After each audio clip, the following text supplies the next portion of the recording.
એક ડૉક્ટર પાસે પેશન્ટ જાય ને સામાન્ય બીમારી જોડે, એક ડૉક્ટર જોડે પેશન્ટ સામાન્ય બીમારી જોડે જો જતું હોય છે અને સામાન્ય બીમારીમાં 2-4 દિવસ દવા લઈને જાય અને દવા પછી બી જો એના દુખાવામાં એના તાવમાં કોઈ ફરક ના પડે ને તો એ ડૉક્ટર પાસે જાય છે અને ડૉક્ટરને એમ કહે છે, ડૉક્ટરને પેશન્ટ એમ કહે છે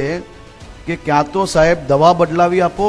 ક્યાં તો હવે ડૉક્ટરને બદલી લઈએ. એટલે પ્રત્યેક સામાન્ય નાગરિક જે તમારી પાસે આવે છે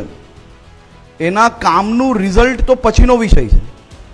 એને ઓછામાં ઓછા ધક્કા કેમ ખાવા પડે એટલી વ્યવસ્થાઓ તો આપણે આવનારા સમયમાં સાથે મળીને બનાવીશું જ. કારણ કે એક સામાન્ય વ્યક્તિ જો ગામથી જિલ્લા હેડક્વાર્ટર સુધી પહોંચતું હોય તો એને અનેક વાર ફેરા માટે બસ કે ભાડામાં ટેક્સીમાં જે આવવું પડતું હોય છે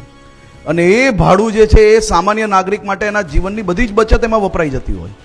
પરંતુ જો પોલીસ સિનિયર અધિકારી એમ નક્કી કરે કે આ વ્યક્તિને સારી રીતે જો સામાન્ય એને તકલીફ હોય તો એનો નિકાલ જરૂરથી આપણે લોકો ગંભીરતાપૂર્વક લાવતા જ હોઈએ છીએ.